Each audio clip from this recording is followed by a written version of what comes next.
जय हिंद प्यारे दोस्तों, कैसे हो आप सभी। उम्मीद करता हूँ बहुत ही बढ़िया होगे और आपकी तैयारी भी लाजवाब चल रही होगी।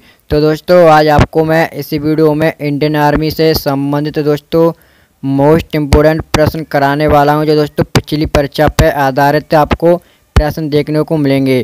क्योंकि दोस्तों आपको पता होगा जो इंडियन आर्मी अग्निवीर 2025 की भर्ती है, उसके दोस्तों जो फॉर्म है 15 फरवरी से शुरू होने जा रहे हैं। और दोस्तों जो आपकी एग्ज़ाम डेट है वो आपको अप्रैल में देखने को मिल सकती है। और दोस्तों आपका फिजिकल या रनिंग दोस्तों जून जुलाई में शुरू हो जाएगी। तो दोस्तों आप वाकई इंडियन आर्मी अग्निवीर की तैयारी करना चाहते हो तो दोस्तों मेरे चैनल को सब्सक्राइब कर लें।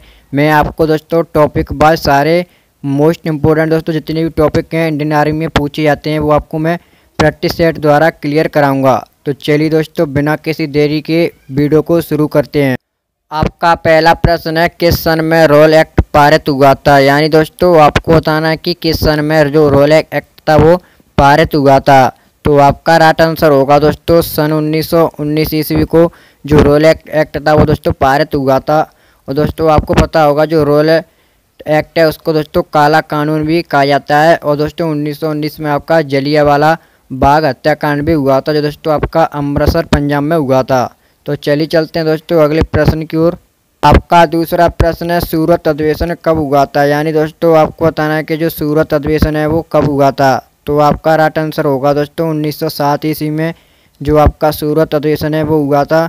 और दोस्तों आपको पता होगा जो सूरत शहर है वो किस नदी के किनारे स्थित है। तो वो दोस्तों आपका ताप्ती नदी के किनारे स्थित है। क्योंकि दोस्तों आपको पता होना चाहिए जो इंडियन आर्मी में सबसे ज़्यादा दोस्तों स्टैटिक जीके का रोल है। क्योंकि दोस्तों स्टेट जीके में तो ये आपकी साइंस आती है और जितने भी जीके जीएस के क्वेश्चन हैं वो भी स्टैटिक जीके में से आते हैं। आपका अगला प्रश्न है, ईवीएम का पहला इस्तेमाल कब हुआ था। यानी दोस्तों आपको बताना है कि ईवीएम का पहला इस्तेमाल कब हुआ था। तो आपका राइट आंसर होगा दोस्तों 2004 ईस्वी को आपका ईवीएम का सबसे पहले प्रयोग किया गया था। आपका अगला प्रश्न है, किस देश के संविधान के द्वारा राज्य की नीति निर्देशक तत्वों को बनाया गया है। तो आपका राइट आंसर हो जाएगा दोस्तों आयरलैंड के संविधान से जो दोस्तों राज्य के नीति निर्देशक तत्व हैं उनको लिया गया है अपने भारत के संविधान में। और दोस्तों ये पता होगा कौन से भाग में आते हैं। तो ये दोस्तों भाग 4 में आते हैं और 36 से 51 अनुच्छेद या आर्टिकल आप बोल सकते हो। आपका अगला प्रश्न है, संघीय कार्यपालिका का उत्तरदायी होता है। यानी दोस्तों आपको बताना है कि संघीय कार्यपालिका का उत्तरदायी कौन होता है। तो आपका राइट आंसर होगा दोस्तों लोकसभा के प्रति। यानी उत्तरदायी कौन होता है दोस्तों लोकसभा के प्रति। आपका अगला प्रश्न है, किस सन में लोकसभा के लिए पहले आम चुनाव हुए थे। यानी दोस्तों आपको बताना है कि किस सन में लोकसभा के लिए जो पहले आम चुनाव थे वो कब हुए थे। तो आपका राइट आंसर होगा दोस्तों 1952 ईस्वी को जो लोकसभा के लिए पहले आम चुनाव हुए थे। आपका अगला प्रश्न है, किस भाग में मौलिक अधिकार को वर्णित किया गया है। दोस्तों आपको बताना है कि किस भाग में जो मौलिक अधिकार है उनको वर्णित किया गया है। तो आपका राइट आंसर होगा दोस्तों भाग 3 में आपको दोस्तों मौलिक अधिकार देखने को मिलेंगे। आपका अगला प्रश्न है, गरीबी हटाओ का नारा किसने दिया था। यानी दोस्तों आपको बताना है कि गरीबी हटाओ का नारा किसने दिया था। तो आपका राइट आंसर हो जाएगा दोस्तों इंदिरा गांधी द्वारा गरीबी हटाओ का नारा दिया गया था।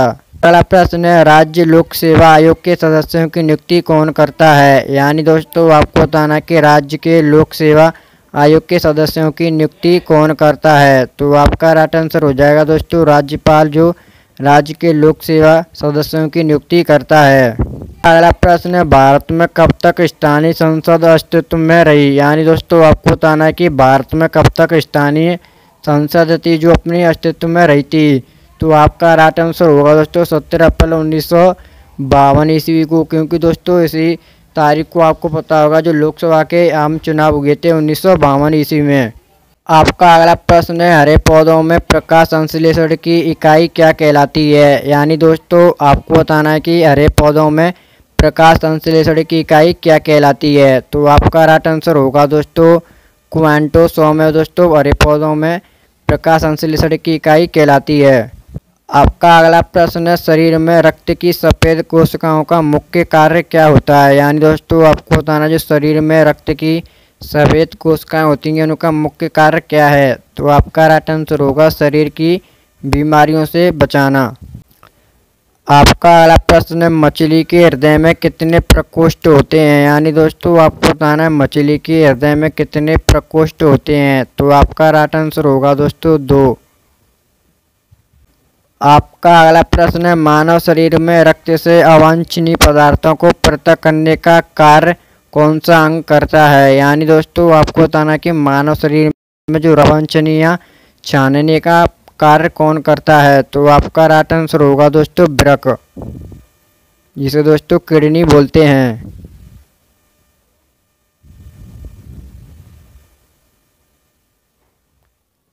आपका अगला प्रश्न, 40 वर्ष पूरे हो जाने पर चर्चित अप्सरा क्या है। यानी दोस्तों आपको बताना है जो 40 साल पूरे हो गए हैं वो चर्चित अप्सरा क्या है। तो आपका राइट आंसर होगा दोस्तों न्यूक्लियर रिएक्टर।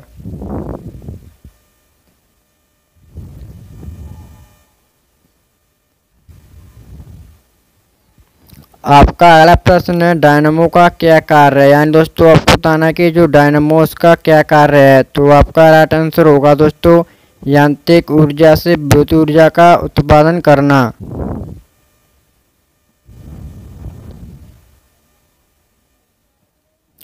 आपका अगला प्रश्न है, पिचलैंडी से में कौन सा रिएक्टिव तत्व प्राप्त किया जाता है। तो आपको बताना है कि दोस्तों जो पिचलैंडी होती है उनसे कौन सा रेडियो एक्टिव तत्व प्राप्त किया जाता है। तो आपका राइट आंसर हो जाएगा दोस्तों रेडियम है वो पिचलैंडी रेडियो एक्टिव प्राप्त किया जाता है।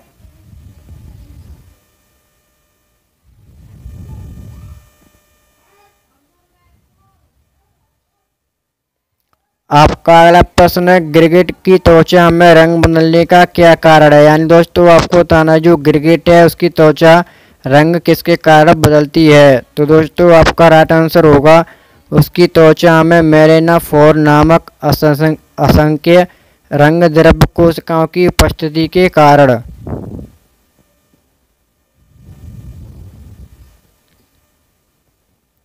आपका अगला प्रश्न है, प्रकृति में सबसे अधिक मात्रा में पाए जाने वाला कार्बनिक यौगिक। यानी दोस्तों आपको बताना है कि प्रकृति में सबसे अधिक मात्रा में पाए जाने वाला कार्बनिक यौगिक कौन सा है।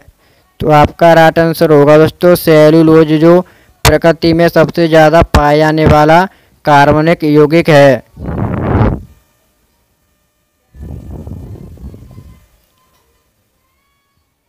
आपका अगला प्रश्न है, वृद्धावस्था का अध्ययन विज्ञानिकी किस शाखा के अंतर्गत किया जाता है। यानी दोस्तों आपको बताना कि वृद्धावस्था के अध्ययन विज्ञानिकी किस शाखा के अंतर्गत आता है। तो आपका राइट आंसर होगा दोस्तों जेरोंटोलॉजी।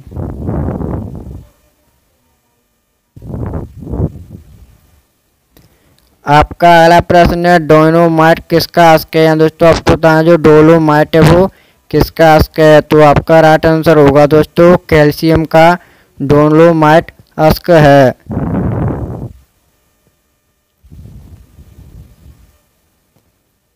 आपका अगला प्रश्न है, खट्टे फलों में कौन सा विटामिन पाया जाता है। दोस्तों आपको बताना है कि खट्टे फलों में कौन सा विटामिन होता है। तो आपका राइट आंसर होगा दोस्तों विटामिन सी होता है खट्टे फलों में।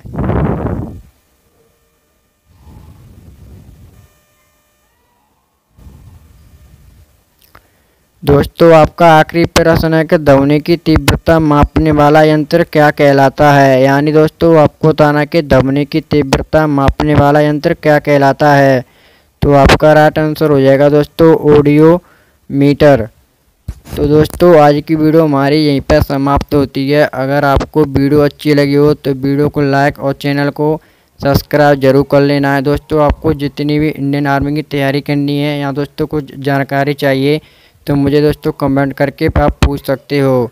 तो दोस्तों उम्मीद करता हूँ आपको ये वीडियो अच्छी लगी होगी। तो वीडियो को लाइक और चैनल को सब्सक्राइब जरूर कर देना है। तो चलिए मिलते हैं दोस्तों अगली वीडियो में। जय हिंद जय भारत।